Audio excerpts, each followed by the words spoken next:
Tafadhal.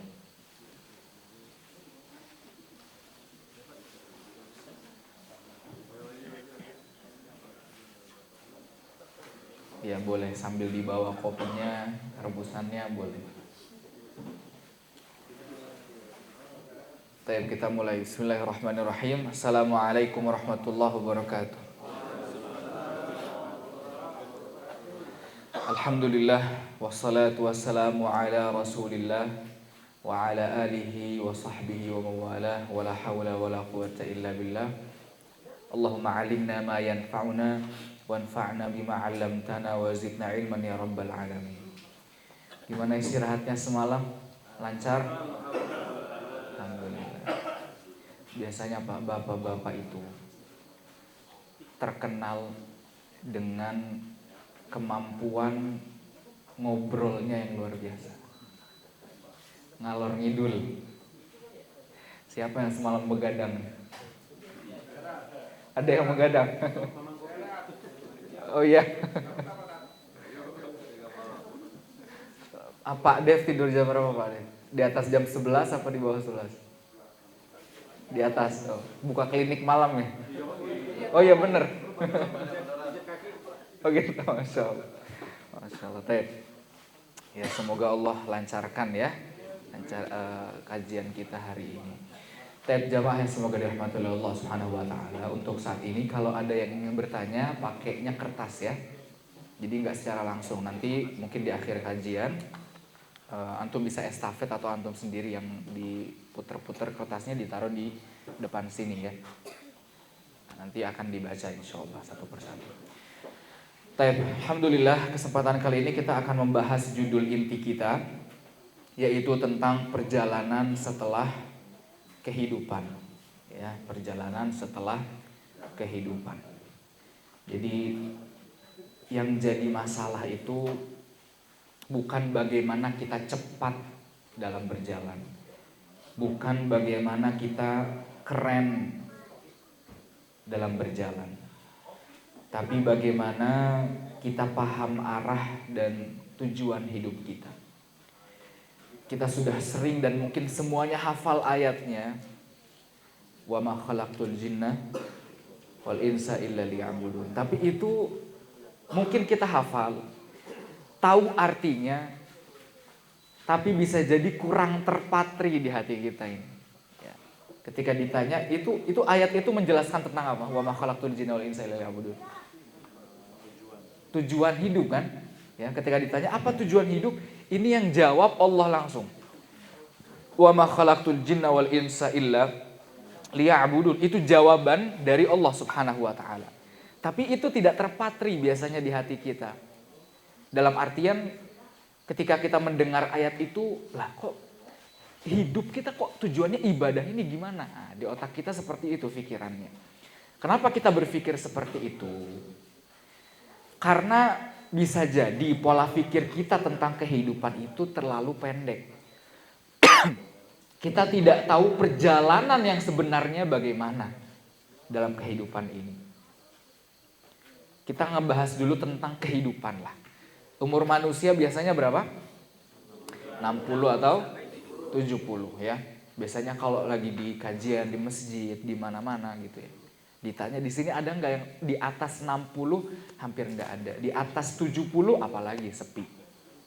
Di sini ada yang di atas 60? Nggak ada ya? Ada? Masya Allah. Di atas 70? 70 nggak ada ya? Nah, iya. Makanya kata Rasulullah SAW, a'maru ummati ma baina sittina wa sab'in wa aqalla man yajuzu dzalik. Umur umatku biasanya antara 60 sampai 70 dan sedikit yang melewati itu. Sedikit. Nah, ini tentang kehidupan. Sebelumnya anak akan membaca tentang urutan yang akan kita bahas pada subuh kali ini ya. Urutannya yang pertama adalah tentang kematian dulu. Antum boleh tulis ya atau disingkat ya, nanti kita singkat. Kematian. Setelah kematian ada namanya barzakh nomor 2. Barzakh. Yang ketiga mahsyar.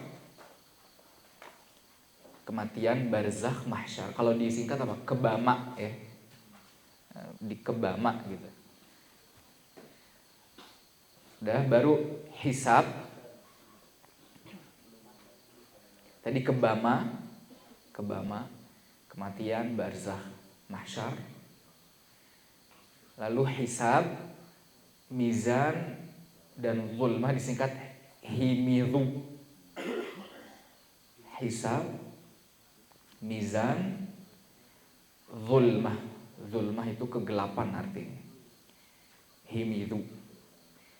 Baru apa berarti sirat, qasu. Sirat ada namanya nanti qantoroh kita bahas. Baru surga, qasu. Kalau disingkat jadi kebama, himidhu, qasu. Sirat, qantoroh, dan surga. Nah, nanti dibahas insyaallah. Ya, baik. Kita mulai dari kehidupan dulu deh sebelum kematian ya. Hidup seseorang itu antara 60 sampai 70 tahun ya. Dan semakin lama kita akan semakin lemah. Ya. Bahkan yang umurnya 20 ke atas itu kerasa bisa jadi lebih lemah daripada umurnya belasan tahun dulu. Pas sekolah dulu, semakin tinggi umurnya semakin lemah. Terutama nanti akan muncul peringatan-peringatan dari Allah seperti apa? Uban ya. Makanya kata Allah, waja'akumun nadhir. Nanti akan datang peringatan kepada kalian. Di antara tafsiran ayat ini artinya adalah uban, kata para ulama. Jadi uban ini sebagai pengingat kita. Dan umur kita ya antara 60 dan 70 ini gak kerasa sebentar. Makanya nanti di hari kiamat orang-orang ketika dibangkitkan kata Allah di surat An-Nazi'at, ka'annahum yawma yarawnaha lam yalbathu illa ashiyatan aw duhaha. Nanti di hari kiamat kehidupan ini yang umurnya bisa 60-70 tahun ke atas itu seperti asyiyah, satu siang aja sebentar, aw duhaha atau seduha. Duha itu mungkin bisa berapa jam aja, 3 jam, 2 jam. Siang itu 2 jam, 3 jam. Jadi umur yang 60 tahun serasa cuma 3 jam, 2 jam. Ini nanti di hari kiamat. Nah, bisa gak kita hitung sebentarnya hidup kita saat ini? Jawabannya bisa. Saat ini kita bisa menghitung betapa singkatnya hidup kita. Umurnya berapa tadi? 60 ya? 60. Dikurangi dengan tidur sehari biasa berapa normalnya? 8 jam. 8 jam kalau dikali jadi 60 tahun itu mungkin 20 tahun udah keambil tuh. 20 tahun buat apa? Tidur. Belum lagi balik ya, kita balik sampai 15 tahun misalnya. Berarti keambil 15 tahun, udah keambil berapa tuh? 30? Iya 35 ya. Keambil 35 tahun. Tinggal 25 tahun lagi. 25 tahun mungkin apalagi tuh di jalan mungkin ya, kena macet segala macem, ambil 5 tahun lah, keambil 5 tahun.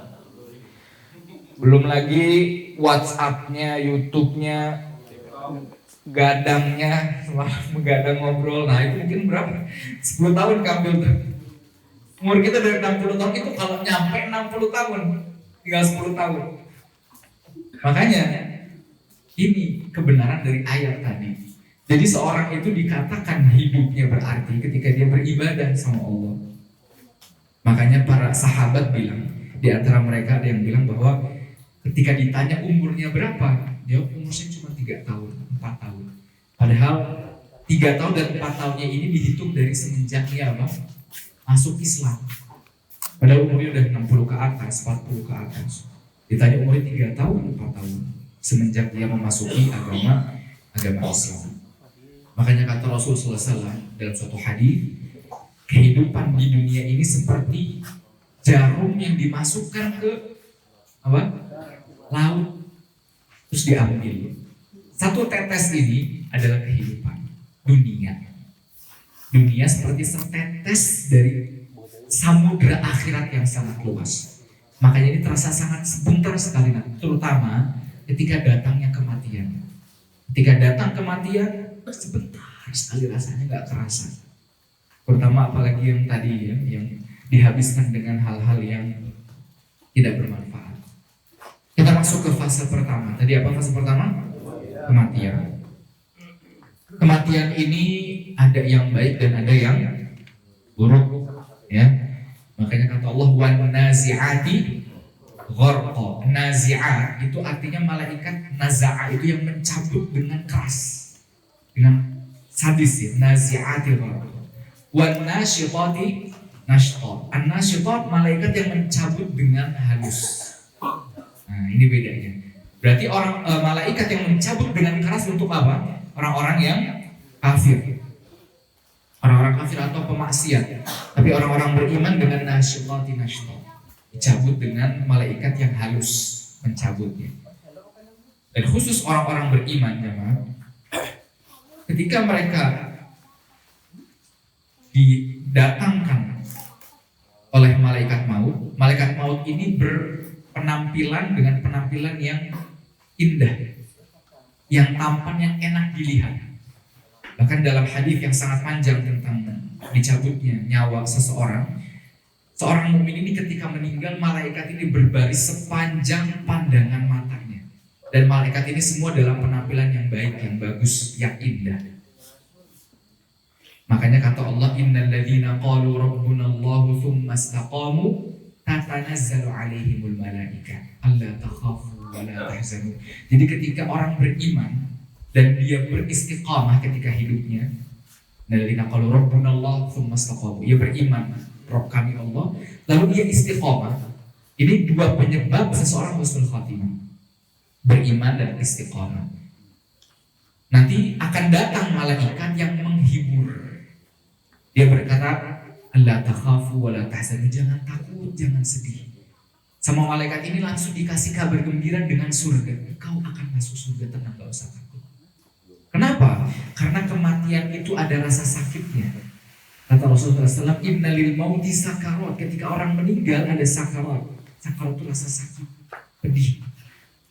Bahkan kata para ulama rasanya seperti seekor kambing yang dikuliti dari ujung ke ujung langsung ditarik pelan-pelan. Jadi saking kambing hidup ya, dikuliti pelan, ditarik dari ujung ke ujung kulitnya. Dan itu lebih sakit dari itu. Rasa kematian. Ini untuk orang-orang yang tidak beriman. Kalau orang yang beriman tadi, tapi yang jadi masalah kita berlindung kepada Allah, bahkan Rasulullah SAW berlindung kepada Allah dari godaan syaitan ketika nazak, ketika dicabut nyawa kita. Bayangin, syaitan menggoda kita sampai detik-detik akhir. Makanya di antara doa Rasulullah SAW, wa a'udzu bika an yatakhabbatani asyaitanu indal maut. Ya Allah, aku berlindung kepadamu dari godaan syaitan ketika aku meninggal. Jadi ada mungkin seorang yang ketika hidupnya selalu mengikuti hawa nafsunya begitu.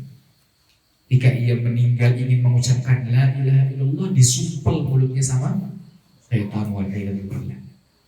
Yang ketika datang kematian, maka yang jadi andalan kita adalah amal soleh kita. Dan ini semuanya gaib jamaah, nggak bisa dilihat, nggak bisa dilihat. Kita mungkin dari kecil dikasih tontonan film, kalau orang meninggal itu seperti ada bayangan yang itu bohong. Udah meninggal seperti ada bayangan yang berdiri, itu bohong. Kelihatan kamera enggak kelihatan kamera, karena itu hal yang gaib, nggak bisa kelihatan kamera, nggak bisa kelihatan panca indera. Ya. Dan ketika malaikat maut datang, itu tidak menunggu siang, nggak ada peringatan, nggak ada tanda-tanda, nggak ada. Walaupun ada orang yang kadang-kadang ada yang cerita ya, oh ya, abi saya seminggu, sepekan sebelum meninggal, dia sudah mempersiapkan kafannya, ada yang cerita seperti itu. Betul seperti itu, tapi bukan berarti abi antum tahu kapan waktu meninggal. Nggak tahu dia. Mungkin kebetulan, sudah itu taufik lah dari Allah gitu. Seminggu sebelum meninggal dia menggali kuburannya, bikin kuburan, beli kain kafan, kata dia seperti itu. Bukan berarti tahu kapan kematian. Makanya dalam suatu riwayat ketika malaikat maut datang ke Nabi Daud alaihissalam, Kata Nabi Daud, man anta, siapa engkau? Kata malaikat, ana alladzi la ahlul muluk. Aku yang tidak takut kepada siapapun raja di muka bumi ini. Wala yamtani'u minni syai', dan tidak ada yang bisa menghindar dariku, kata malaikat maut. Ini saat-saat kematian datang. Boleh nggak kita takut kematian, teman? Wajib takut kematian, tapi ada tapinya. Bukan karena takut berpisah dengan dunia, ya, tapi takut karena bekal kita belum cukup. Takut naudzubillah dianggap dikubur, takut nanti hisabnya berat, takut neraka, seperti itu oke. Tapi kalau takut mati gara-gara aduh nanti motor keren anak, bahaya kalau mikirnya ke dunia gitu ya. Takut nanti nggak bisa ketemu istri anak, seperti itu. Karena apa? Kalau kita dikatakan takut kematian karena takut berpisah dari dunia, itu namanya suudzon sama pertemuan dengan Allah. Kita meninggal bertemu dengan Allah kan? Itu pertama kali jalan menuju pertemuan dengan Allah. Gak boleh suudzon. Makanya kata Rasulullah SAW, man ahabba liqa Allah, ahabballahu liqa'ah. Barang siapa yang cinta, suka bertemu dengan Allah, Allah akan cinta dan suka bertemu dengannya. Nah, ini, jadi nggak boleh suudzon. Kalau suudzon beda lagi urusannya. Baik, itu tentang alam, tentang kematian. Baru yang kedua adalah alam barzakh ya. Ba itu barzakh. Barzakh dalam bahasa Arab artinya pembatas. Pembatas antara dua hal. Barzakh pembatas antara dua hal. Alam barzakh ini biasa disebut dengan alam apa? Ada yang tahu? Alam kubur, betul. Kenapa disebut alam kubur? Karena kebanyakan orang meninggal di kubur. Tapi ada orang-orang yang meninggal nggak dikubur, dia masuk alam barzakh nggak? Tetap masuk alam barzakh. Ada yang meninggal karena kebakar, ya, ada yang tenggelam, ada yang segala macam, yang jasadnya nggak ada, misalnya fisiknya nggak ada, yang kemakan hiu lah, tapi tetap rohnya masuk kemana? Ke alam barzakh. Dan alam barzakh ini atau alam kubur ini sebagai penentu ke depannya. Sahabat Utsman bin Affan radhiyallahu anhu itu dikenal kalau kajian tentang surga, tentang neraka, itu biasanya jarang menangis. Sahabat Utsman radhiyallahu anhu. Tapi suatu hari Utsman radhiyallahu anhu dengan para sahabatnya melewati kuburan. Di situ Utsman satu-satunya yang paling nangis cekukukan. Nangis yang benar-benar nangis melihat kubur itu. Ditanya, wahai Utsman, selama ini ketika mendengar kajian tentang surga neraka, jarang sekali engkau menangis. Tapi melihat kubur bisa menangis terseduh-seduh, terisak-isak. Apa kata beliau? Kata Utsman, sesungguhnya aku mendengar Rasul Shallallahu Alaihi Wasallam bersabda, Inna al-kubur awwala manazil al-akhirah. Kubur ini adalah fase pertama akhirat. Setelahnya akan mudah. Dan barang siapa yang sulit di kuburnya, setelahnya akan sulit. Makanya ini setiap kita sholat kita doa, Allahumma inni a'udzubika min adzabi jahannam wa min adzabil qabri. Karena berat di kubur itu. Biasanya kalau dikubur berapa lama waktunya? Bisa ratusan juta, bisa ratusan tahun, atau jutaan tahun bisa jadi. Kita nggak tahu sampai hari kiamat. Ini fase barzakh aja udah selama itu dibandingin sama kehidupan dunia. Ya. Makanya kata Allah Subhanahu Wa Taala di surat At-Takatsur, hatta zurtumul maqabir. Zur itu dari kata ziarah. Apa ziarah? Artinya berkunjung. Jadi sebentar aja. Ini disebut zurtumul maqabir, melambangkan bahwa di kubur ini lebih sebentar dari yang setelahnya. Walaupun ratusan juta tahun, ini masih sebentar nih daripada setelahnya. Ya. Hatta zurtumul maqabir, dan ini tidak ada yang bisa melihat juga. Gak ada yang bisa ngeliat. Kita mungkin dulu pas masih kecil, anak pribadi ya, dulu ada video terkenal itu, video pocong lagi tiduran, ya, warnanya merah, menggambarkan itu azab kubur. Jadi katanya ketika ada jenazah terus dikasih kamera, itu bohong. Gak bisa kelihatan. Walaupun ada sebagian orang ya, pengecualian, ada orang-orang yang diperlihatkan gimana azab kubur ada yang diperlihat, tapi itu pengecualian aja, nggak semuanya. Hukum asalnya itu hal ghaib. Ghaib itu nggak bisa dilihat sama panca indera. Ya, itu ketika kita di alam barzakh. Jadi walaupun jasadnya nggak dikubur, tetap masuk ke barzakh. Mana dalilnya? Dalilnya seperti Fir'aun. Fir'aun jasadnya diselamatkan sama Allah. Ya. Tapi dalam surat Ghafir itu disebutkan an-naru yu'raduna 'alaiha ghuduwa wa 'ashiyya. Fir'aun dan para pengikutnya ketika dikuburnya, kata Allah, akan diperlihatkan pintu neraka. Neraka diperlihatkan kepada mereka ghuduwan wa 'ashiyya, pagi dan petang. Wa yauma taqumus sa'atu adkhilu ala fir'auna asyaddal 'adzab. Ketika kiamat baru disebut sama Allah, masuklah wahai para pengikut Fir'aun dan Fir'aun kepada azab yang pedih.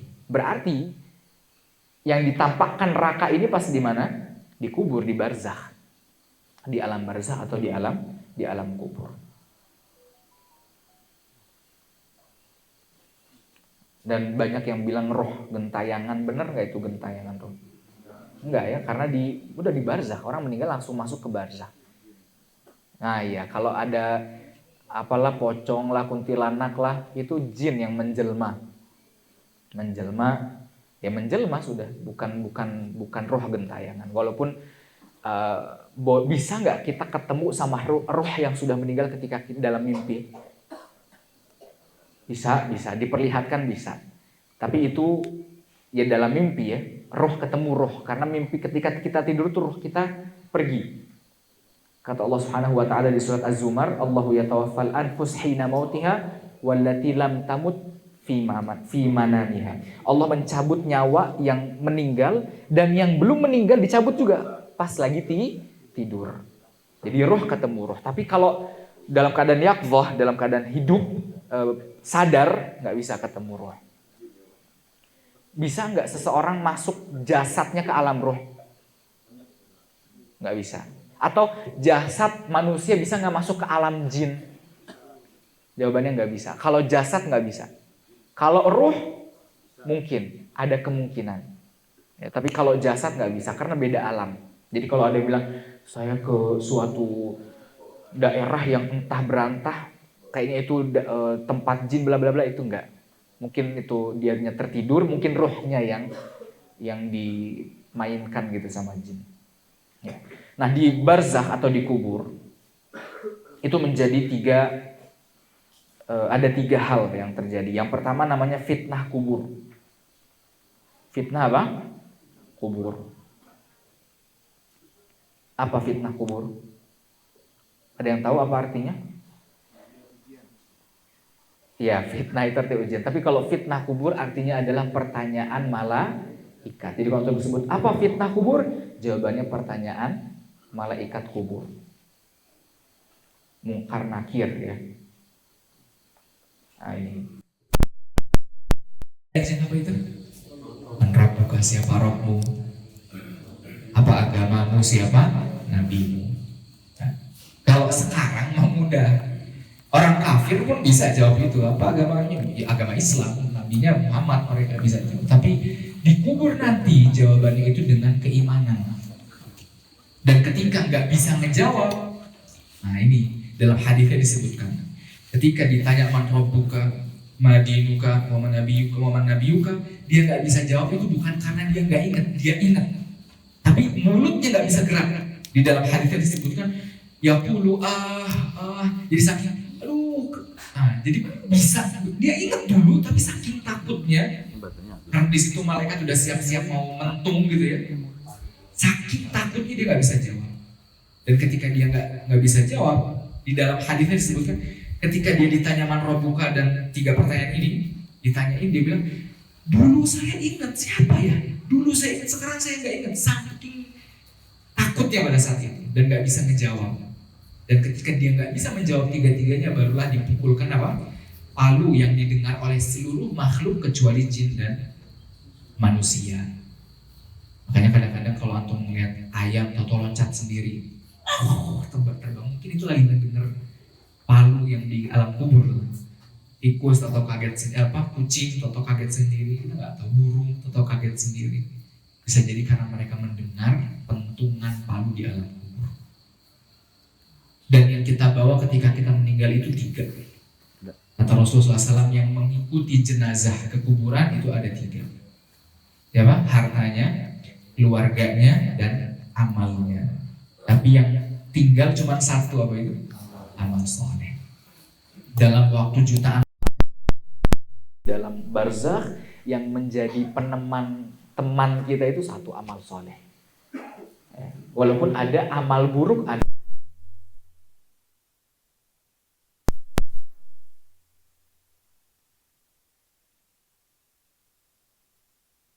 enak. Tapi kalau amal buruk, baunya busuk, pandangannya, manzornya, dilihat dari manzor itu, penampilan ya, manzor itu penampilannya menakutkan, dan itu yang akan menjadi teman antum ratusan juta wal'iyadzubillah di alam kubur ya. Itu namanya fitnah kubur. Makanya kata Allah, yutsabbitullahu alladhina amanu bil qawli tsabiti fil hayati dunya wa fil akhirah. Orang-orang yang beriman akan diteguhkan dengan bil qawli tsabit, dengan perkataan yang teguh di dunia dan di akhirat. Para ulama menafsirkan bahwa bil qawli tsabit ini dengan bisa menjawab fitnah kubur. Ya. Makanya kita juga doakan, Allahumma inna a'udzubika min 'adzabi jahannam wa min 'adzabil qabri wa min fitnatil mahya wal mamat wa min syarri fitnatil masih. Fitnatil mahya wal mamat. Mamat itu apa? Kematian. Fitnah kematian maksudnya fitnah kubur. Pertanyaan dari para malaikat. Nah, setelah fitnah kubur ini penentu antara azab kubur dan nikmat kubur. Kalau azab kubur macam-macam. Azab kubur macam-macam. Rasul SAW kalau ada yang ngantuk ya boleh minum kopi, nggak apa-apa, ambil kopi. Ya, apalagi yang gadang-gadang semalam nih. Allah. Anak kan bilang pembahasannya berat ya. Taib. Azab kubur ini macam-macam. Dalam suatu hadis Rasul SAW dalam mimpinya, mimpi Rasul itu apa? Wahyu ya. Mimpi Rasul, mimpi Nabi itu wahyu. Rasul SAW melihat dalam mimpinya beliau diantar oleh 2 malaikat. Yang mana 2 malaikat ini Jibril dan Mikail. Jibril dan Mikail. Dalam mimpinya Rasulullah SAW ditampakkan dengan pemandangan-pemandangan. Dalam hadisnya panjang sekali, hadisnya panjang. Pemandangan-pemandangan, dan pemandangan-pemandangan ini ternyata adalah azab kubur. Di antaranya Rasulullah SAW ketika pertama kali melihat ada orang yang ujung mulutnya disobek sampai kofa ini apa namanya? Tengkuk. Disobek dari sini sampai tengkuk. Ketika disobek dari sisi satu, pindah ke sisi satunya, yang ininya sembuh lagi. Disobek lagi. Pindah ke sisi satunya, sembuh lagi. Seperti itu terus. Jadi memang yang diazab itu rasa sakitnya. Sengaja sembuh biar nanti disobek sakit lagi. Terus menerus seperti itu. Ketika di akhir, Rasulullah SAW nanya kepada 2 malaikat itu, siapa tadi yang aku lihat di sobek ini? Kata para malaikat, yang disobek dari ujung mulut sampai tengkuknya, mereka adalah orang-orang pendusta. Yang setiap hari keluar dari rumahnya, ia menyebarkan dustanya sehingga dustanya tersebar ke seluruh penjuru dunia. Ini harus hati-hati, terutama di zaman teknologi. Sangat mudah menyebarkan hoax. Ini hati-hati. Terutama kita, mungkin ada niat baik pengen nyebarin ilmu. Ya, ini Masya Allah ilmu kebaikan Islam. Tapi antum harus cross check dulu, ini hadisnya betul nggak? Pendapat ulama bener nggak gitu. Kalau antum share berarti antum ikut serta dalam menyebarkan kedustaan atas nama agama Islam. Ini ada juga yang diadab. Rasulullah SAW melihat ada orang yang dia tiduran tengkurap, terus di atasnya ada malaikat yang menggunakan batu yang sangat besar dilempar ke kepalanya sehingga kepalanya pecah dan batunya menggelinding. Kepalanya pecah, batunya menggelinding. Ketika malaikat itu mengambil batu itu, kepalanya sudah sembuh lagi. Dipecahin lagi, menggelinding lagi, diambil lagi, seperti itu terus. Kata Rasulullah SAW, itu siapa? Kata malaikat, itu adalah orang yang dulunya ketika di dunia dia diajarin ilmu syar'i. Dia diajarin Al-Quran, dihafal Al-Quran, dia belajar ilmu syar'i, tapi dia tidak mengamalkannya. Di dalam riwayat lain, bahwa orang yang dipecahi kepalanya ini, dihancurkan kepalanya adalah mereka yang tidur dari waktu-waktu apa? Sholat. Dia tidur dari waktu-waktu sholat. Dia nggak sholat, begitu maksudnya. Terus Rasulullah SAW melihat lagi ada tungku besar, isinya laki-laki dan perempuan. Di bawahnya ada api yang panas menghitam. Ketika apinya membesar, itu orang-orang yang di dalam tungku itu ke atas saking panasnya. Terus apinya mengecil, turun lagi, membesar ke atas lagi saking panasnya, dibakar, direbus, ngegolak ya kalau bahasa Sundanya, sampai ngagolak gitu. Terus ke atas ke bawah, itu adalah para pezina. Dan masih banyak lagi adab-adab kubur yang lain. Nah, di antara penyebab adab kubur terbesar itu ada 3. Apa jemaah? Penyebab adab kubur ada 3 terbesar. Yang pertama ghibah. Yang kedua namimah. Apa namimah? Adu domba. Kalau ghibah ngomongin orang lain, menggunjing, menggosip. Ya. Jadi ghibah itu misalnya ada si A, ada si B. A dan B ngomongin sesuatu yang gak disenengin sama C. Paham? Ya. A dan B ngomongin sesuatu yang gak disenengin sama C. Ini namanya ghibah. Nah, kalau namimah, A sama B lagi ngegibahin siapa? C. Ini si C-nya tahu nggak? Gibahin nggak tahu kan? Nah, sama si D, jadi si D ini ngedenger si A sama B lagi ngegibahin C. Sama si D disampein ke C. Ini namanya namimah.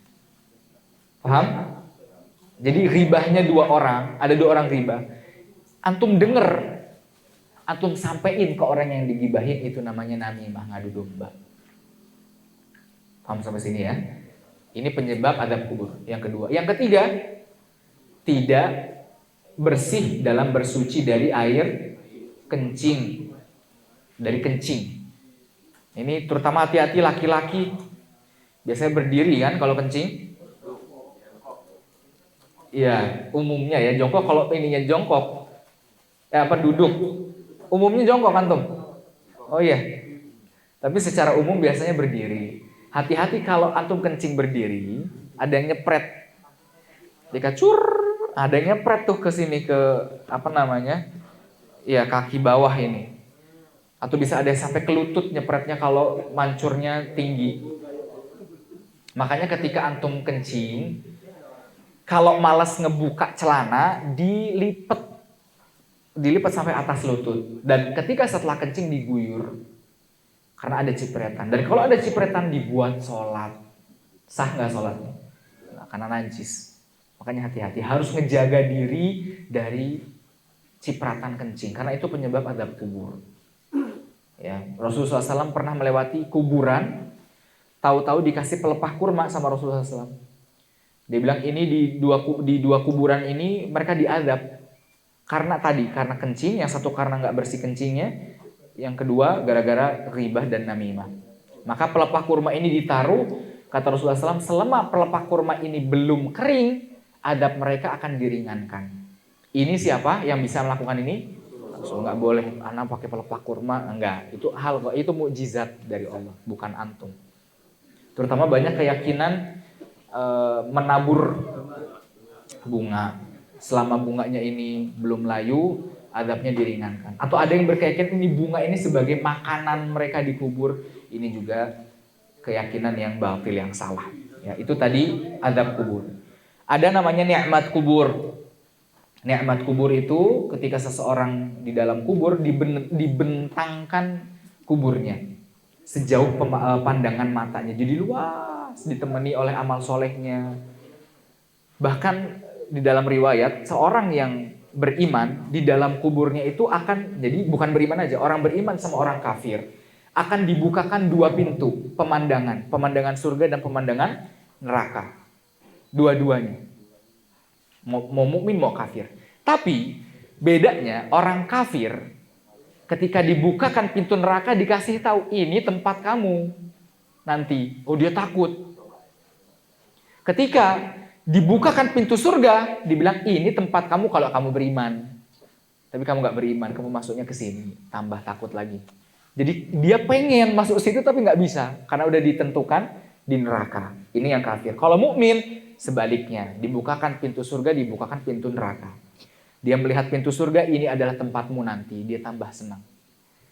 Dibukakan pintu neraka, ini kamu selamat dari ini, tambah senang lagi, alhamdulillah, saya selamat dari neraka. Itu nikmat kubur. Baru setelah ini kubur ya, dan ini semuanya sekali lagi hal gaib. Ketika dikubur, kita masuk ke fase ketiga, yaitu hari mahsyar, ya mahsyar atau kebangkitan. Mahsyar itu dikumpulkan di padang mahsyar. Nah, ketika tibanya waktu kiamat, maka bumi ini akan hancur. Semuanya akan hancur. Dan akan ditiupkan dua tiupan. Jadi tiupan sangkakala itu ada dua. Dan dalam riwayat hadis kata Rasulullah SAW, sekarang malaikat peniup sangkakala sudah bersiap. Entah gimana penampilan bentuknya, tapi intinya udah siap nih. Kalau disuruh udah tinggal ditiup. Dan tiupan sangkakala ada dua. Yang kata Allah di surat Az-Zumar, wa nufikha fis suri fa sa'iqa. Nah, yang pertama sa'iqa itu kematian. Semuanya mati. Fasa'iqa man fis samawati wa man fil ardi illa man sya'allah. Mati semuanya. Tsumma nufikha fihi ukhra. Baru ditiupkan yang kedua, semuanya dibangkitkan. Fa idzahum qiyamun, mereka berdiri semuanya, yang durun, melihat huru-hara di hari kiamat. Dan jarak antara satu tiupan ke tiupan yang lain ini 40. 40 apa? Enggak tahu. Ini Abu Hurairah radhiyallahu anhu yang ditanya. Kata Abu Hurairah, aku pernah mendengar Rasulullah SAW bersabda, jarak antara satu tiupan dengan yang lain itu 40. 40 apa Abu Hurairah? 40 hari? Saya nggak tahu. 40 tahun? Saya nggak tahu. 40 bulan juga nggak tahu. Intinya 40 jaraknya seperti itu. Makanya orang-orang yang melihat kiamat itu adalah syirarul khalq. Syirarul khalq itu ciptaan yang paling buruk. Makanya nanti di akhir-akhir zaman, makanya kemarin ada yang grupnya akhir zaman nih. Siapa yang grupnya akhir zaman? Orang-orang yang hidup di akhir zaman tuh makhluk paling buruk. Karena di akhir zaman tidak disebut nama Allah lagi. Ibadah sudah tidak ada secara keseluruhan. Yang hidup adalah makhluk-makhluk yang paling buruk, yang paling jauh dari Allah. Ya. Makanya orang-orang yang beriman nanti tidak akan melihat kiamat. Nanti akan datang apa? Angin. Akan datang angin yang mematikan, mencabut nyawa orang-orang yang beriman sebelum datangnya hari kiamat. Dan itu sangat mengerikan pemandangannya ya. Bahkan sampai anak-anak kecil kata Allah, yauma yaj'alul wildana shiba, surat Al-Muzammil. Sampai anak-anak kecil beruban langsung. Itu pemandangan yang walaupun antum sekarang di zaman teknologi yang ngelihat video ada apalah, lebih dahsyat dari itu nanti kalau antum lihat secara langsung gitu ya. Bukan enggak, naudzubillah ya, kita enggak ngelihat secara langsung. Tapi kalau benar-benar ngelihat langsung, enggak kebayang. Walaupun kita ngelihat video semengerikan apapun, langsung itu enggak kebayang. Idzas samaun fatarat. Jadi langit terbelah, bahkan kata apa? Yaumana apa? Natwis sama akatayi sijilil kutub di surat Al-Anbiya. Langit ini dilipat seperti sijil, seperti buku catatan yang dilipat digulung. Kita nggak tahu gimana langit digulung. Apa namanya? Gunung-gunung berterbangan seperti apa? Seperti kapas di surat al-qari'ah. Yauma yakunul jibalu kal farashil mabthus wa takunul jibalu kal ihnil manfush. Jadi jibal seperti ihnil manfush, seperti kapas yang tertiup. Gimana nggak tahu kita? Kita nggak tahu gimana, nggak pernah ngelihat. Walaupun di video sengeri apapun, beda urusannya, nggak seperti itu. Bahkan sampai orang yang hamil keguguran langsung. Di surat An-Nur di ayat-ayat awal. Ya. Sampai keguguran, ada hamil nih besar langsung hilang, langsung hilang. Bahkan di yauma tad'u kullu, bukan keguguran lagi, langsung lahirin. Yauma tad'u kullu hamlin hamlaha. Orang yang hamil ngelihat kiamat ini langsung lahirin saat itu. Saking seremnya langsung lahirin tanpa, biasanya kalau hamil itu kan berat ya, ditarik nafas, buang kayak gitu. Ini enggak, langsung keluar. Saking ngerinya pada saat itu. Dan itu enggak kebayang. Gimana ngebayangin kita sengeri apapun video itu lebih ngeri. Hari kiamat. Dan nanti semua muka bumi ini, ada gunung, ada rumah, semuanya akan diganti dengan bumi yang rata, safra naqi. Kata Rasulullah SAW, rata warnanya kekuningan, putih kekuningan seperti merah, hampir kemerah-merahan. Laisa fihi ma'lamu ahadin, enggak ada tanda kepemilikan siapapun. Jadi benar-benar rata semuanya. Rata, benar-benar rata. Semuanya diganti rata. Sehingga tidak ada yang bisa ngumpet bersembunyi, nggak ada. Kelihatan semuanya. Dan semuanya dibangkitkan dalam keadaan telanjang. Matanya terbelalak. Ketika dibangkitkan dari kubur, loncatnya seperti apa? Belalang-belalang yang loncat-loncat. Saking udah hancurnya pada saat itu, huru-hara pada saat itu. Ya. Ka'annahum jaradum muntasyir di surat Al-Qamar. Seperti belalang-belalang yang berterbangan. Nah, mereka akan dibangkitkan dalam keadaan mata terbelalak, takut, dan dalam keadaan telanjang nyeker. Ghurlan buhman, kata Rasulullah SAW. Dan belum keadaan sunat, tidak di dalam keadaan sunat.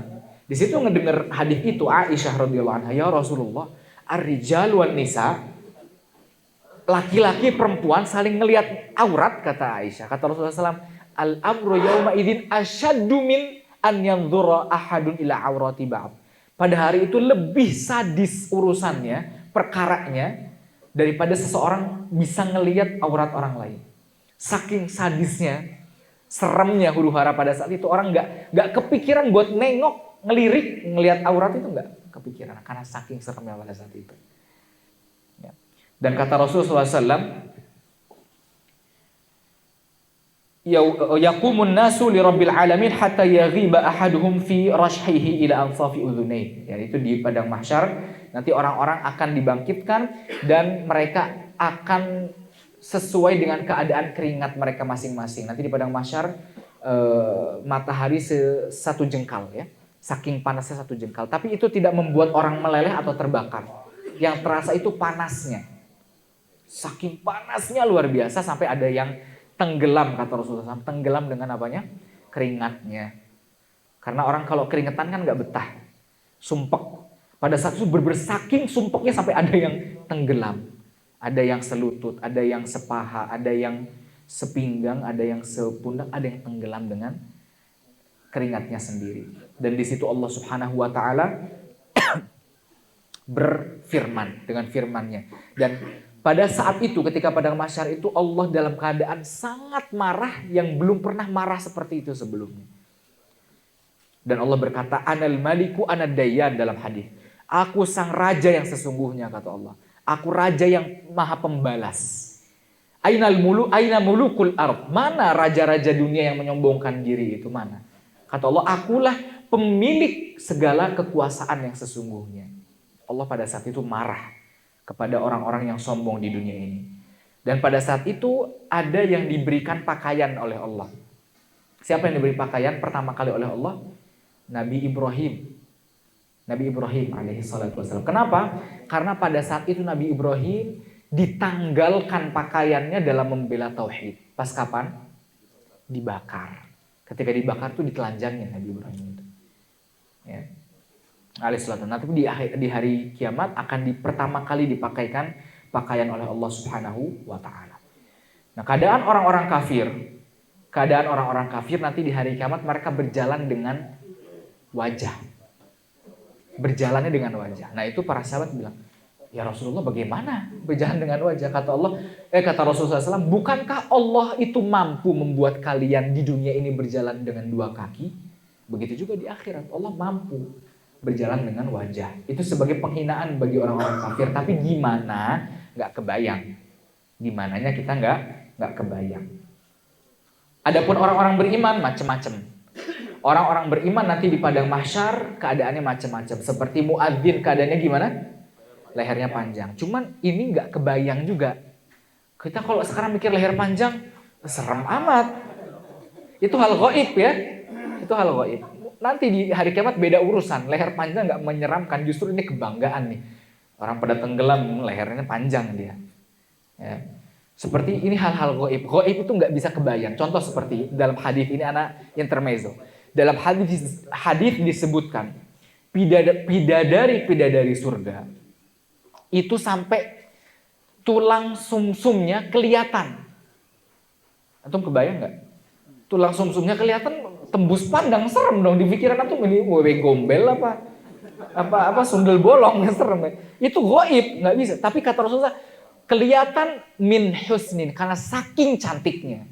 Nah itu, karena disebut saking cantiknya. Tapi kalau kelihatan sumsumnya, horor amat gitu ya. Itu gaib, nggak kelihatan.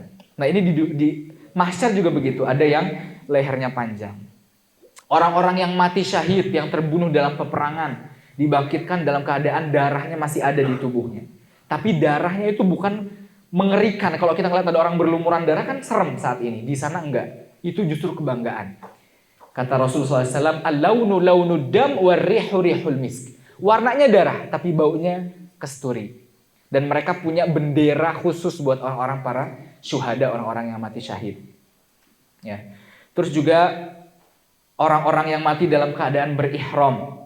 Ihram itu nama apa ihram? Berihram, berpakaian ihram maksudnya ya, ketika sudah berihram di sana. Di kota suci. Ketika orang berihram meninggal, maka orang berihram meninggal, apa yang beda dari jenazahnya? Iya, dikafankan dari ihram, terus kepalanya nggak boleh ditutup. Ini yang ikut tentang daurah jenazah nih, udah lupa nih pas di Tegalega tuh. Ya, disebutkan orang yang meninggal dalam keadaan berihram, kepalanya nggak boleh ditutup. Jadi kebuka. Disolatin dalam keadaan kepalanya kebuka semua. Antum kalau ngelihat, mungkin ada lah di video gimana orang-orang yang meninggal di sana disolatin sama imam-imam masjid sana. Ya, kenapa? Jangan ditutup, kata Rasulullah SAW. Kenapa? Nanti mereka di hari kiamat akan dibangkitkan dalam keadaan bertalbiyah. Labbaik Allahumma labbaik, labbaik la syarika lak, labbaik, sampai akhir. Bertalbiyah. Tapi intinya, kata Rasulullah SAW, yub'atsu kullu ahadin minkum yaumal qiyamah ala ma mata alaih.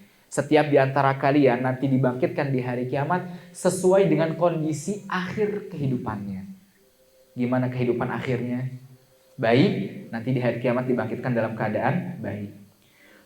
Adapun orang-orang yang bermaksiat, dosa besar, nanti di hari kiamat juga di padang mahsyar juga akan dibangkitkan dengan keadaan tertentu. Di antaranya orang yang sombong. Orang yang sombong, yang membanggakan dirinya, meremehkan orang lain, di hari kiamat akan dibangkitkan sekecil semut. Sekecil semut. Dia takut diinjak-injak sebagai penghinaan dari Allah Subhanahu wa taala. Sekecil semut, dia takut diinjak, karena dulu dia merasa dirinya paling besar, yang lain kecil. Ya. Lalu juga ada orang-orang yang suka minta-minta tanpa kebutuhan. Gimana dibangkitinnya? Dia akan dibangkitkan walaisa fi wajhihi muz'atul lahmin. Dibangkitkan di wajahnya tidak ada satu daging pun. Jadi tengkorak doang, serem karena ketahuan dulu suka minta-minta tuh. Makanya di hari kiamat kata Allah, yaumatublas sarair. Semua sarair yang rahasia-rahasia enggak ada, semuanya kebuka. Kelihatan dulu suka minta-minta, tukang penipu. Kata Rasulullah SAW, mereka punya bendera sendiri, bendera penipu. Ini penipu dulunya nih yang kelihatan. Ya. Ada lagi orang yang poligami nggak adil. Kata Rasulullah SAW, orang yang poligami dan tidak adil, dia akan dibangkitkan wasyiquhu ma'il, jalannya miring. Nah. Tapi miringnya nggak sekali lagi tuh goib ya. Mungkin miring, kalau kita miring jalan begini ya. Tapi di hari kiamat miringnya mungkin lebih terhina. Ya miring poligami nggak adil. Nah.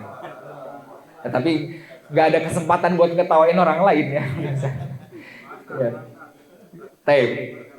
Lalu ketika di padang mahsyar, ketika bumi ini diganti menjadi mahsyar pada saat itu, ada 7 orang yang dinaungi oleh Allah dalam naungan Allah. Naungan Allah ini apa? Arsy-Nya Allah. Ada 7 orang. Yang pertama, imam yang adil, pemimpin yang adil. Ini susah ini. Bahkan para ulama bilang pemimpin yang adil ini adalah mujahid ya, yang berjuang, yang paling afdol, jihad yang paling afdol. Orang mimpin terus adil ini luar biasa karena efeknya itu kejutaan orang, ke banyak orang. Yang pertama imamun adil masuk. Jadi ketika orang lagi ada yang kepanasan, ada yang keringetan, ada yang tenggelam, antum masuk ke naungan arsy-Nya Allah Subhanahu wa taala. Pertama imam yang adil. Yang kedua, syabun nasya'a fi ibadatillah. Anak muda yang hidup di atas ketaatan kepada Allah. Anak muda. Kalau sudah tua, tobat, ya itu nggak asing. Ntar lagi udah ingat kematian toh. Udah ubannya banyak, udah ingat mati. Tapi kalau anak muda nih, di sini ada yang umurnya di bawah 20 ada, angkat tangan. Oh iya. Oh iya, yang kecil-kecil iya. Oh iya, itu kelihatan tanpa ditanya ya. Yang udah berjenggot-jenggot nih dan 20 nggak ada ya. Oh pengennya. Yang apa lagi ya? Di atas 20, di bawah 25 angkat tangan. 1, 2, 3, di bawah 25 3. Di bawah 30. Di bawah 30 1 2 3 4 5 6 7 8 masih banyak ya. Oke, masih banyak. Ya kalau kita tanya, Ana mau nanya yang di atas, yang 60 ke atas ya nggak usah ditanya. Insya Allah sudah ya pikirannya orientasinya insya Allah ya. Kalau ada udah 50 ke atas orientasinya dunia ini kebangetan. Tapi kalau ada anak muda nih, makanya dalam suatu hadis kata Rasulullah SAW, ajiballahu min syabin laisa lahu sabwah. Allah kaget, Allah takjub kepada anak muda yang tidak condong kepada keburukan, kepada nafsu. Tumben amat ada anak muda. Anak muda nih. Dia benar-benar dalam ketaatan. Ini dapat naungan. Dan di sini kuncinya jamaah, anak muda yang hidup dalam ketaatan ini perannya kemana ujung-ujungnya? Ke orang tua urusannya. Gimana orang tua mendidik si anak ini dalam ibadah, dalam ketaatan. Yang ketiga, 2 orang yang saling mencintai karena Allah. Dia bertemu karena Allah, berpisah karena Allah. Maksudnya gimana? Dia berteman, dia bersaudara, alasannya karena Allah. Jadi karena ketika saya dekat sama dia, saya dekat sama Allah. Bukan ini orang fulusnya banyak ini. Ini orang kalau dekat sama dia ditraktir terus anak. Oh ini orang punya jabatan tinggi, enggak seperti itu. Ada biasanya orang kalau berteman alasannya apa? Hobinya sama. Ini pembola, suka bola. Suka apa lagi? Suka touring.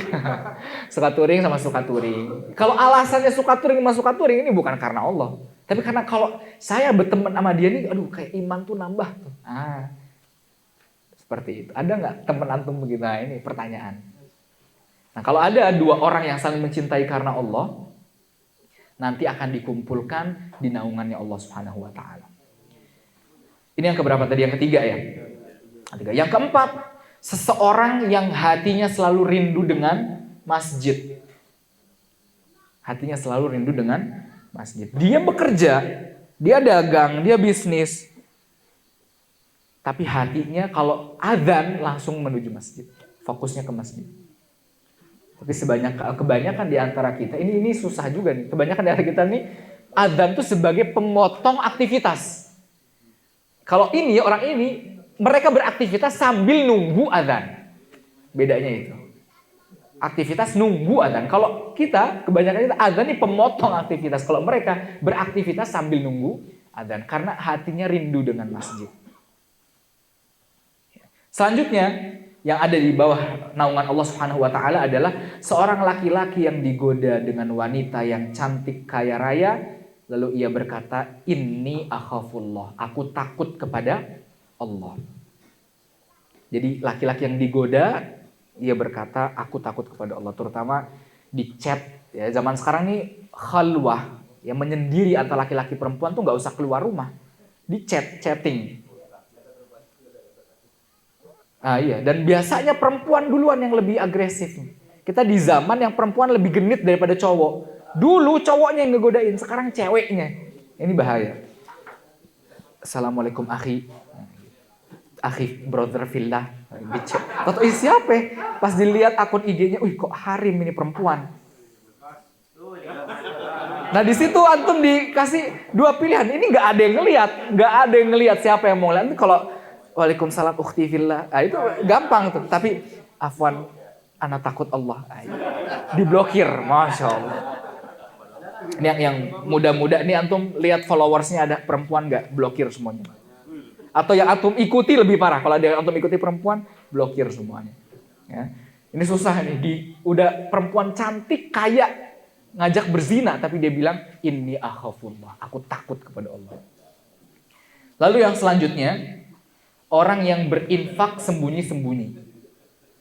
Ya, man tasaddaqa bi sadaqatin bi yaminihi hatta la ta'lamu shimaluhu. Dengan tangan kanannya sampai tangan kirinya nggak tahu dia bersedekah. Bukan berarti begini ya sedekahnya, bukan. Maksudnya saking sembunyi-sembunyinya. Saking sembunyi. Karena sedekah sembunyi-sembunyi ini insya Allah ikhlas sudah. Beda orang kalau punya kelebihan terus dipuji sama orang lain, ini hati kita ini lemah dengan pujian. Makanya para sahabat, para ulama, orang-orang soleh ketika dipuji mereka takut. Kalau kita, masya Allah keren, masya Allah motornya bagus amat, berapa puluh ratus juta, iya saya langsung ada muncul, kayak gitu. Ketika dipuji, terus ada perasaan takut, nah ini berarti tandanya masya Allah. Ya. Nah ketika orang beribadah sembunyi-sembunyi, berarti dia nggak ngarep pujian dia. Otomatis ngarepnya siapa? Allah. Boleh nggak riak sama Allah? Riak sama Allah namanya ikhlas itu. Nah, caper sama Allah ikhlas namanya. Cari perhatian sama Allah namanya ikhlas. Lalu yang terakhir, yang ketujuh adalah orang yang bersendirian menangis karena takut kepada Allah. Menangis mengingat Allah. Sekali lagi ini sendirian. Ya, ini yang bisa membuat seseorang berada di naungan Allah adalah dia menangisnya sendirian dan takut karena Allah. Sendirian. Ada yang nangis cekukukan ketika lagi sholat berjamaah di masjid, ya. Itu nggak masuk ke sini. Karena nggak sendirian. Atau dia menangis dalam keramaian, tapi dia sembunyikan. Ini masuk. Tapi kita sekali lagi kalau kita lihat video-video gitu ya, orang biasanya ketika menangis dalam sholat itu cekukukan, ada yang begitu. Anda lihat video, ya Allah ini orang nangis apa kesurupan? Dia nangis tapi, kayak gitu enggak. Itu bisa jadi niatnya, bisa jadi kita nggak tahu. Tapi kan hati kita lemah manusia, biar, masya Allah nih orang hatinya lembut kali, dia nangis, nah kayak gitu nggak tahu kita. Nah itu 7 orang yang dalam naungan Allah. Nah setelah padang mahsyar itu dibangkitkan dalam padang mahsyar. Padang mahsyar berapa lama? Kata Rasulullah SAW 50.000 tahun. Seseorang berada di mahsyar selama 50.000 tahun. Nah ketika dibangkitkan dalam keadaan-keadaan seperti itu, di situ para manusia kan sumpek ya. Tadi kita katakan ada yang keringetan, mataharinya sejengkal itu sumpek. Dan lama 50.000 tahun. Para manusia meminta syafaat ke para nabi. Jadi semuanya pada datang ke nabi-nabi. Di antaranya pertama Nabi Adam. Mereka bilang ke Nabi Adam, coba minta ke Allah lah. Ini biar selesai lah ini urusan kita, dihisap aja udah. Apa kata Nabi Adam? Nafsi, nafsi, diriku, diriku. Aku sesungguhnya Rabbku telah marah dengan murka yang belum pernah sebelumnya seperti itu murkanya. Urusannya diriku nih. Aku lagi khawatir sama diriku, kata Nabi Adam. Dulu aku pernah melanggar perintah Allah sehingga aku dikeluarkan dari surga. Ini kata Nabi Adam. Nabi Adam dosanya satu, tapi takutnya seperti itulah kita gimana nanti. Setelah ke Nabi Adam nggak bisa, mereka datang ke Nabi Nuh. Nabi Nuh bilang nafsi, nafsi, diriku, diriku. Aku lagi urusannya diriku nih, fokusnya. Setelah itu datang ke Nabi Ibrahim. Sama Nabi Ibrahim juga diriku, diriku. Aku pernah berbohong dulu. Urusannya pada Ibrahim Khalilullah, kekasih Allah. Tapi dia fokusnya sama diriku karena dulu pernah berbohong. Padahal dosanya Nabi diampuni sama Allah, maksum. Setelah itu datang ke Nabi Musa. Nabi Musa bilang nafsi, nafsi. Dulu aku pernah membunuh seseorang yang tidak diperintahkan oleh Allah. Udah Nabi Musa nggak bisa juga. Nabi Musa bilang aduh saya nggak bisa minta sama Allah. Saya lagi urusannya saya sendiri. Baru sampai ke Nabi Isa. Nabi Isa bilang nafsi, nafsi nggak bisa juga. Baru ke Rasulullah SAW. Kata Rasulullah ana laha. Aku. Ini urusannya urusan aku kata Rasulullah SAW. Ini Rasulullah bilang ini dalam hadis yang beliau sampaikan. Lalu beliau bilang, nanti di hari kiamat, aku akan meminta dengan mahamid, pujian-pujian kepada Allah, yang aku gak bisa sekarang mengucapkan pujian itu. Pada saat itu aku tersungkur sujud, lalu kata Allah, ya Muhammad irfa' ra'sak, angkat kepalamu, sal tu'ta, minta kamu akan diberikan. Washfa'tu syafa', minta syafaat, minta pertolongan, aku akan berikan syafaat, kata Allah. Di situ Rasulullah meminta dengan pujian-pujian, baru pada mahsyar dihentikan. Tapi belum selesai sampai situ. Mahsyar berhenti apa setelahnya? Hisab. Setelah mahsyar adalah hisab. Tapi sebelum hisab, jamaah ada namanya haud. Haud itu telaganya siapa? Rasul SAW. Tapi setiap nabi punya telaga masing-masing. Kata Rasul, likulli nabiyyin haud. Setiap nabi punya telaganya masing-masing. Dan yang pertama kali yang datang ke haud adalah Rasulullah SAW. Kata Rasulullah, ana faratukum alal haud. Aku yang pertama kali di haud. Rasulullah menunggu di telaga haud. Telaga haud ini lebarnya, luasnya sepanjang perjalanan sebulan, kata Rasulullah SAW. Airnya lebih putih dari susu, lebih manis, lebih lezat. Dan di situ disediakan bejana, wadah-wadah untuk minum susu sebanyak bintang di langit. Sebanyak bintang di langit. Dan setiap yang meminumnya tidak akan haus selama-lamanya setelah itu. Ya, Fadol yang mau ditanyain di sini. Ya, jadi tidak akan haus sama. Nah, ada orang-orang yang pengen minum ke telaga haud tapi dihalangin. Siapa mereka? Para pelaku bid'ah.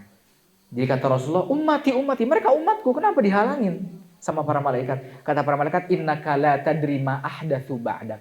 Engkau enggak tahu apa yang mereka perbuat, apa yang perbuatan baru yang mereka perbuat setelah engkau tiada, meninggal.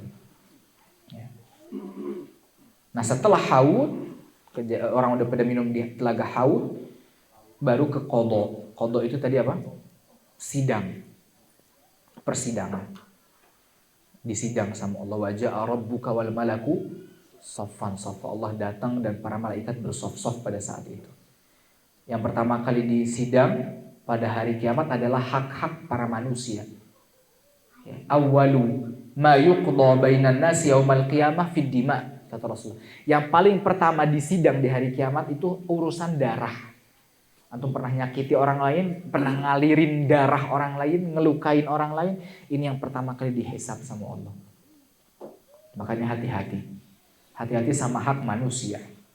Bahkan kata Sufyan Ats-Tsauri rahimahullah, antum berbuat dosa 70 dosa antara antum sama Allah, itu lebih ringan daripada berbuat satu dosa antara antum dengan manusia.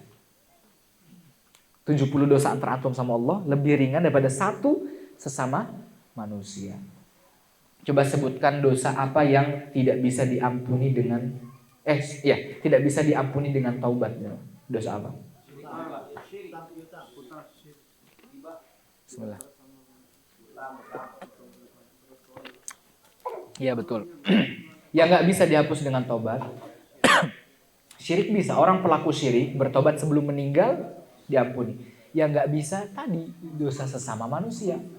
Antum dosa sama manusia mau tobat sampai air mata darah nggak bisa dihilangin dosanya. Lo sesama manusia kok. Gimana cara ngilanginnya? Minta maaf, minta ridho, kembalikan haknya.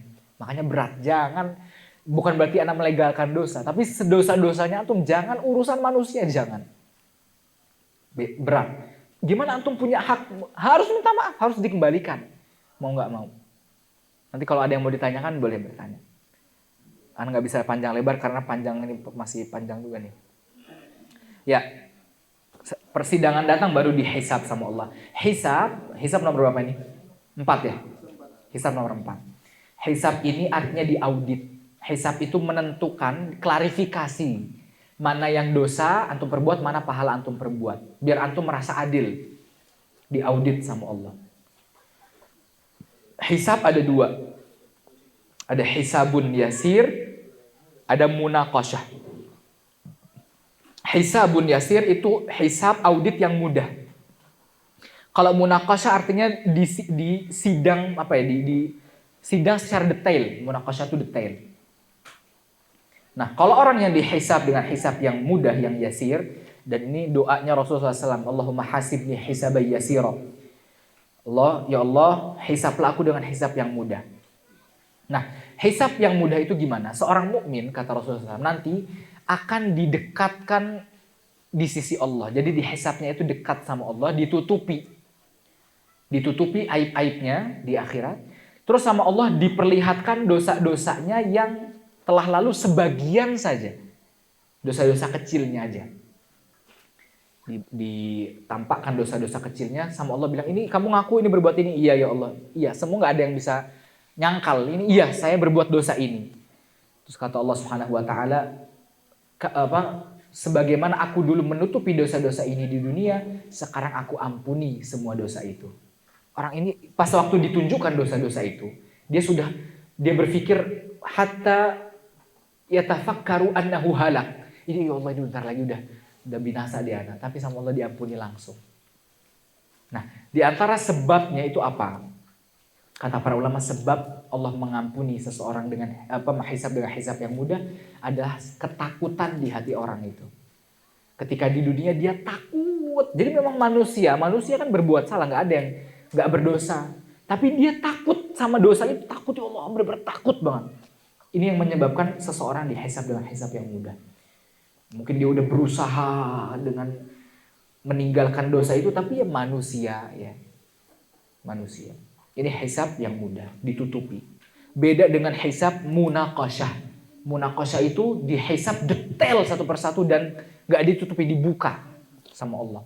Detail satu persatu dan udah jelas. Kalau udah di detail satu persatu, kata Rasulullah SAW, man nuqisha udzib. Yang dihisab secara detail, udzib, pasti bakal diazab. Nah, ya orang yang dapat munaqasyah, kalau tadi yang dihisab secara mudah, dia nggak perlu dimizan lagi, nggak perlu ditimbang. Kalau sudah kata Allah saya ampuni, ini udah surga sudah. Tapi kalau ada orang yang dimunaqasyah secara detail, ini berat. Dan yang ditanya itu ada 4 apa aja? Yang pertama, umurnya. Kebanyakan nih kita di zaman yang buang-buang umur tuh mudah. Seperti ya tadi masalah sosial media, YouTube, Facebook, WhatsApp, grup, apa sana sini itu semua dihisab sama Allah. Dan sosial media ini bisa jadi hujjah atas kita. Jadi nanti di akhirat jemaah di dalam surat Az-Zumar kata Allah, wa badalahum ma lam yakunu yahtasibun.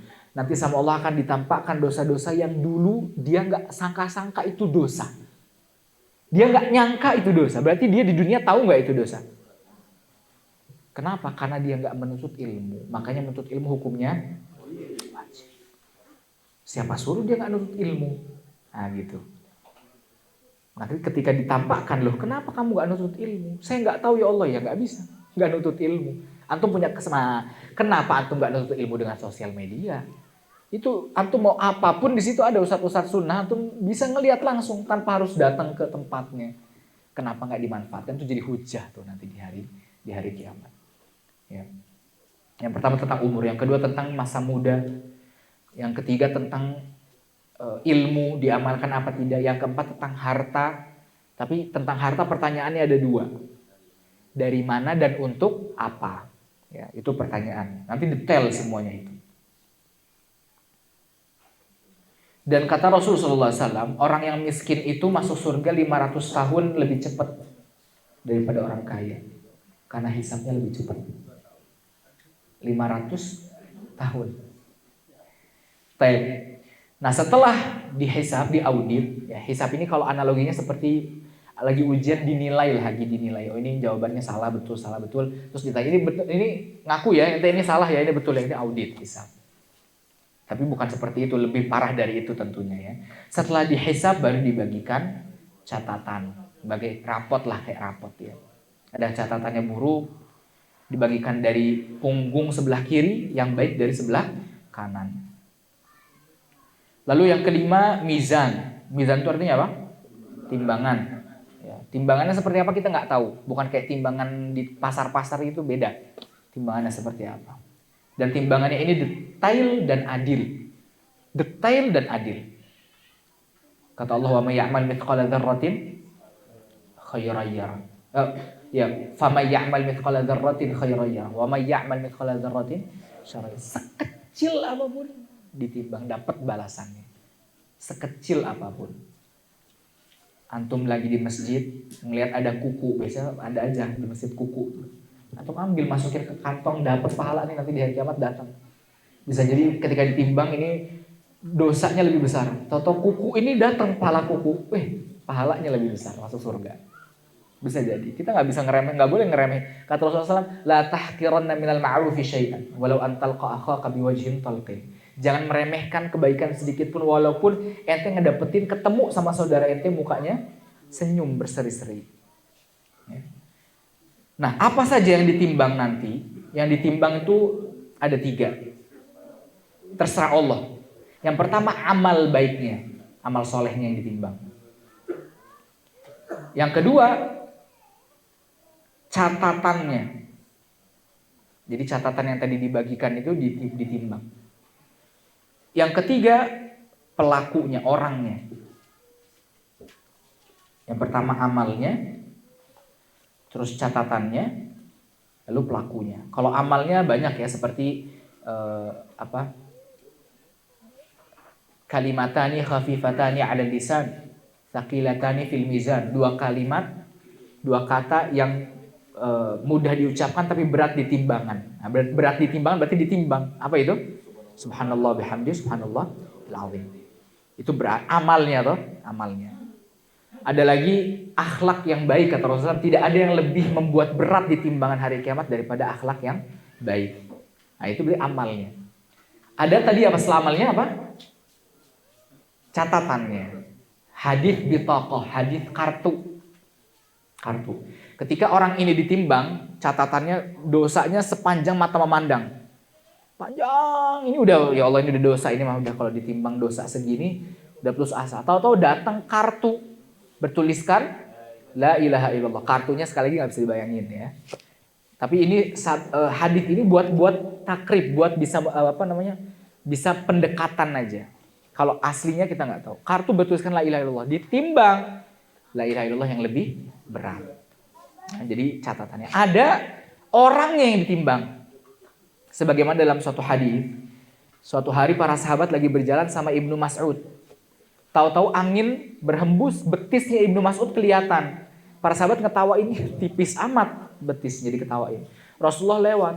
Dari apa kalian tertawa nih? Sebab apa? Ini min diqqati syaqqaihi ya Rasulullah. Saqaihi.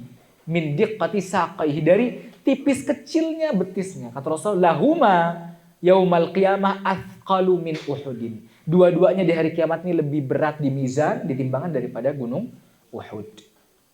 Nah ini yang ditimbang.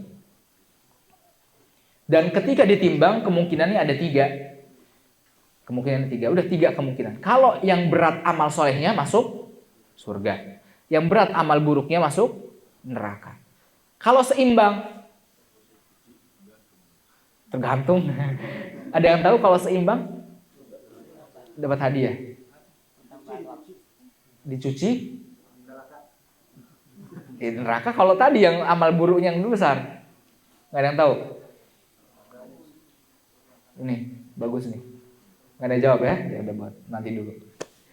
Jawabannya adalah ashabul a'raf. Mereka akan ditaruh di a'raf namanya. A'raf itu tempat tinggi di antara surga dan neraka. Itu bisa baca surat A'raf. Ya, jadi A'raf itu orang-orang A'raf itu diperlihatkan surga, diperlihatkan neraka. Jadi mereka ngelihat surga pengen, tapi mereka di situ di A'raf. Pengen lihat neraka takut. Di A'raf juga mereka. Nanti ujung-ujungnya masuk ke surga. Ujung-ujungnya ke surga. Ya, tapi itu dua pilihannya itu, tiga pilihannya itu aja. Yang berat amalnya. Makanya yang paling istilahnya konyol banget jamaah, kalau ada orang yang di hari kiamat ditimbang dosanya lebih banyak, ini konyol. Kenapa? Hitungan pahala sama dosa di dunia ini beda sama Allah dihitung. Kalau pahala itu dilipat gandakan sebanyak-banyaknya. Kalau dosa dihitung berapa? Satu. Bahkan niat pahala, niat melakukan pahala udah dihitung satu pahala. Tapi kalau niat dosa nggak jadi, niat dosa nggak jadi, dapat pahala. Jadi niat dosa pun, tapi nggak jadi dapat pahala. Kecuali kalau sampai melakukan baru dapat dosa. Berapa dosa? Satu. Nah seperti itu. Jadi kalau ada orang benar-benar ini berarti memang benar-benar dari awal dia nggak mau masuk surga ini orang. Dikasih macam-macam amalan baik sama Allah, tapi dia nggak mau. Kemungkinannya ada 3 aja itu ya. Baru setelah itu, kalau sudah selesai di mizan, nanti akan dikelompok-kelompokkan. Dikelompok-kelompokkan sama Allah sesuai jenis kelompoknya mereka di dunia. Sedetail itu kelompoknya. Jadi orang munafik sama orang munafik. Penipu sama penipu. Koruptor sama koruptor. Kayak gitu. Dikelompokkan sedetail mungkin. Setelah pengelompokan baru masuk ke fase ke-6. Apa itu tadi? Zulmah, kegelapan. Dan itu bisa baca di surat Al-Hadid. Al-Hadid, kata Allah, yauma yaqulul munafiquna wal munafiqatu lil ladzina amanu nzuruna naqtabis min nurikum. Jadi ketika gelap ini buat ada perasaan takut yang sangat takut di situ, bikin semuanya takut. Nah, pada saat itu yang bercahaya, yang punya cahaya di tubuhnya itu siapa? Orang-orang beriman. Yang nggak punya cahaya orang-orang munafik. Nah, orang munafik ketika melihat orang mukmin bercahaya, unzuruna naqtabis min nurikum. Tunggu dulu, ini kan kita mau lanjut ke sirat. Tunggu dulu biar kita ikut sama cahaya kalian. Kilarji'u wara'akum, kata Allah, kembali mundur, pas mundur ditutup.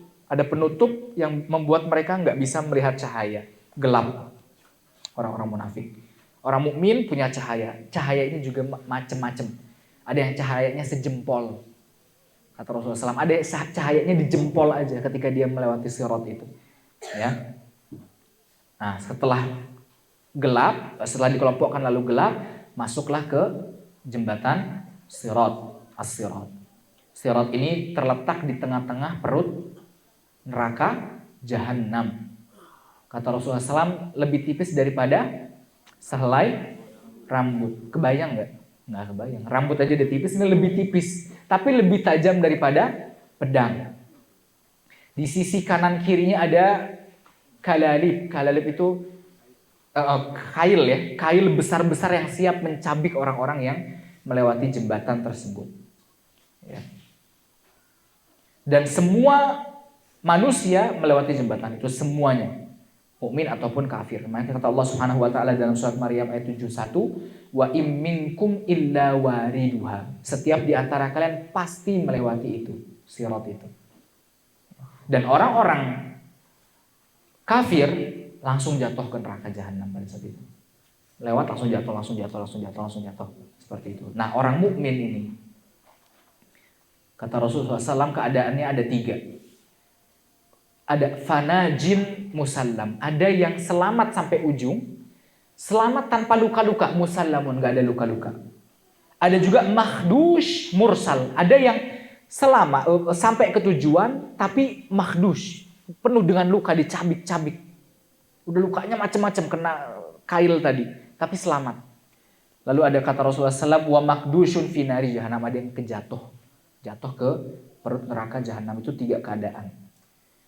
Dan pada saat itu semuanya nggak ada yang berbicara kecuali para rasul. Apa kata-kata mereka?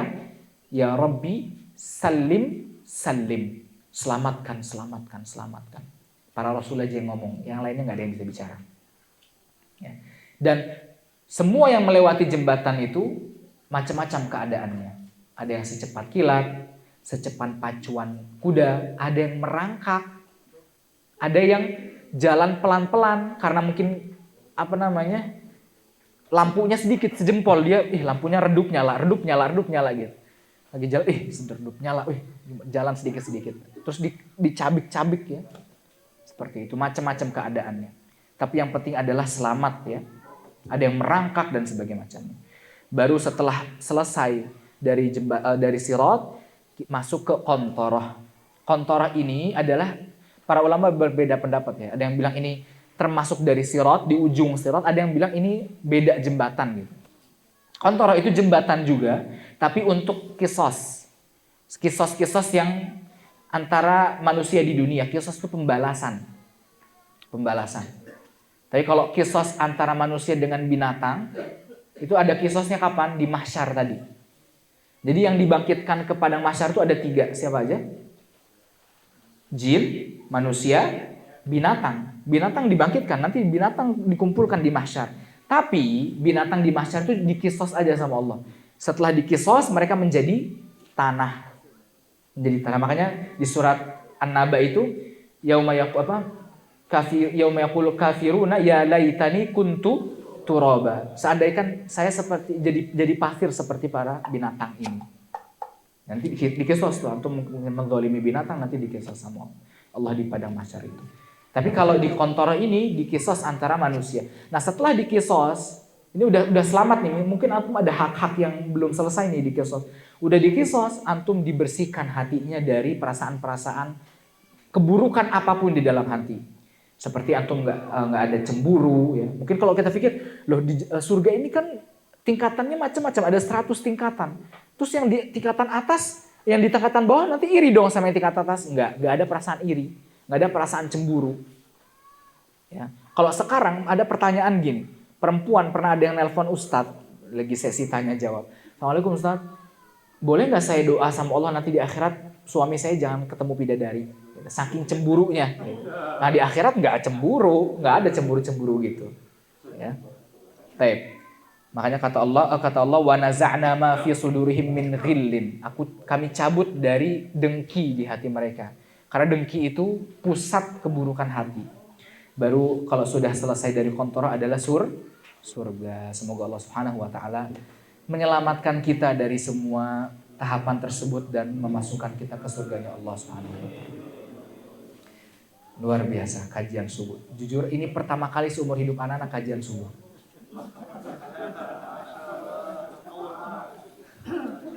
Nah, kita jawab ya. Sebenarnya ada, Ana lihat tadi.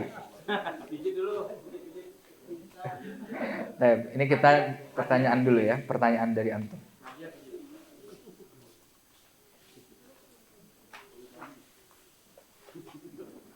Baik. Pertanyaan pertama. Sebaiknya umroh dulu atau menikah dulu? Karena menikah belum terlihat calonnya. Tujuan umroh ingin hidup dulu.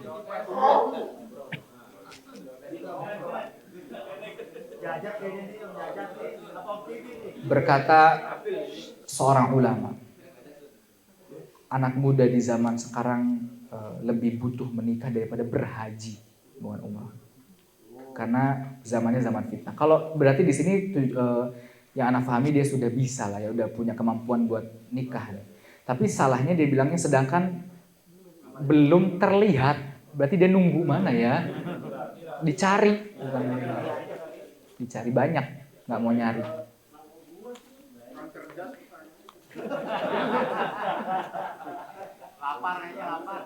Aduh, ini tulisannya.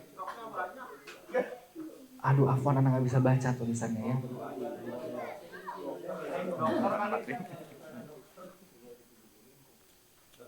Bisa baca kan? Bagaimana nasib manusia yang hidup sebelum kedatangan? Oh iya, betul. Baik.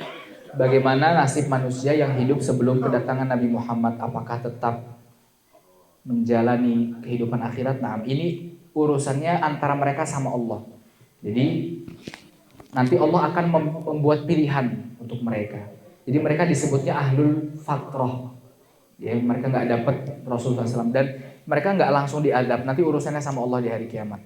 Ya. Makanya kata Allah, wa ma kunna mu'adzibina hatta nab'atsa rasula.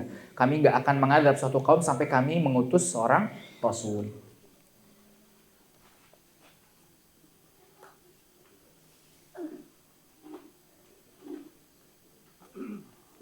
Siang di.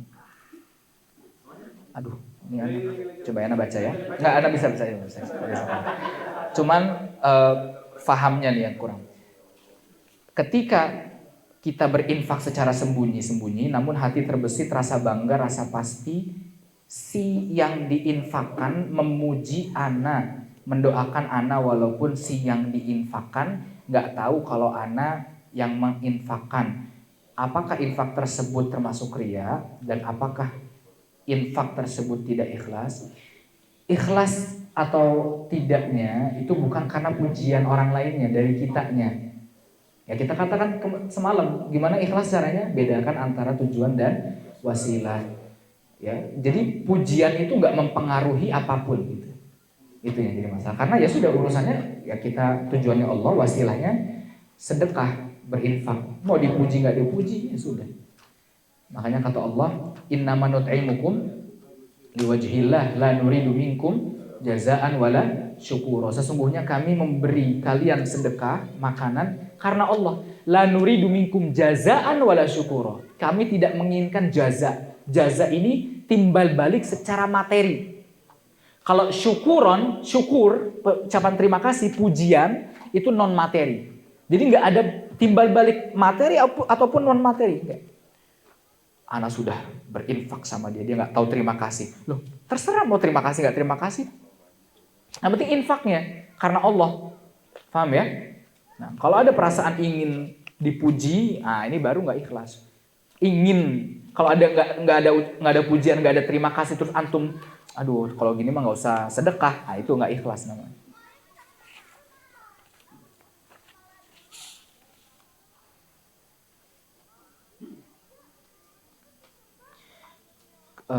Kenapa kalau kita berada di kajian atau majelis ilmu terasa surga ini dekat? Tapi kenapa jika di luar hati ini sulit untuk menjaga apalagi saat berkumpul dengan kawan-kawan? Apakah hal itu merupakan dosa? Bagaimana agar bisa selalu menghadirkan? Ini juga pernah ditanyakan oleh sahabat namanya Hanzalah. Kata Hanzalah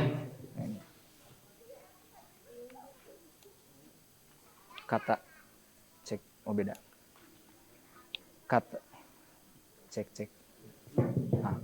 Kata Hanzalah, nafaqah Hanzalah. Ini seorang sahabat nih ya, bukan kita. Aduh, ana munafik nih, kata Hanzalah. Munafik dia bilang. Terus dia khawatir karena setiap di majelis ilmu terasa ini, ternyata surga ini dekat. Rasanya kok dekat banget sama Allah. Tapi ketika kita pulang ke rumah ketemu anak, ketemu bisnis, ketemu segala macam, nggak sedekat itu seperti di majelis ilmu. Akhirnya Hanzalah datang ke Abu Bakar As-Siddiq radhiyallahu anhu. Wahai Abu Bakar As-Siddiq, nafaqah Hanzalah. Anak munafik. Jadi khawatir dia lagi. Kata Abu Bakar, loh bisa? Kenapa bisa ente bilang ente munafik? Dia bilang, kita nih kalau di mana majelis ilmu di masjid rasanya surga ini dekat banget. Rasanya iman kita paling full. Tapi ketika pulang ke rumah, ketemu keluarga, ketemu dunia, ketemu urusan dagangan, rasanya lupa semua itu. Kata Abu Bakar, iya juga. Yaudah yuk kita ke Rasulullah. Mereka berdua ke Rasulullah. Datang ke Rasulullah. Kata Rasulullah apa? Kata Rasulullah, kalau seandainya perasaan kalian, iman kalian sama terus seperti ketika di masjid, la safahatkumul malaikah. Kalian bakal disalamin sama malaikat. Tapi apa kata Rasulullah? Walakin sa'atan sa'at. Ada saatnya kalian menambah iman, ada saatnya kalian bekerja, ada saatnya. Jadi ada porsinya kata Rasulullah SAW. Dan kata Rasulullah SAW, kalau seandainya kalian semua tidak berbuat dosa, maka Allah akan ganti kalian dan akan digantikan dengan orang-orang yang berbuat dosa dan meminta ampun kepada Allah. Jadi urusannya bukan kita dosa apa enggaknya, tapi minta ampunnya apa enggak sama Allah. Seperti itu.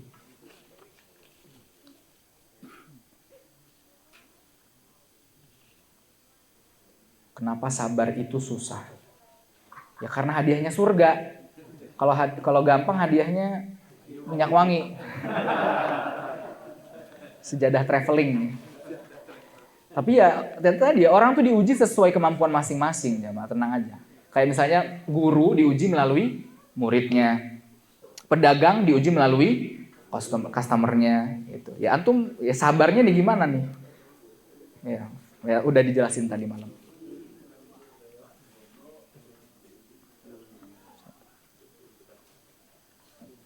Ayah saya sudah meninggal sejak saya berumur 10 tahun. Apakah beliau masih dapat pahala jika anak berbuat baik walaupun tidak diajarkan? Ya jelas. Antum mendoakan, terutama mendoakan ya. Dan ini antum tahu hadisnya ya. Idza mata ibnu Adam in qata'a amaluhu illa min thalath. Kalau anak Adam meninggal, manusia meninggal, semua amalnya terputus kecuali 3, di antaranya anak soleh yang mendoakan. Anak apa tadi? Soleh. Soleh apa enggak? Gitu pertanyaannya. Kalau enggak pernah sholat ya mohon maaf aja. Doakan terus. Makanya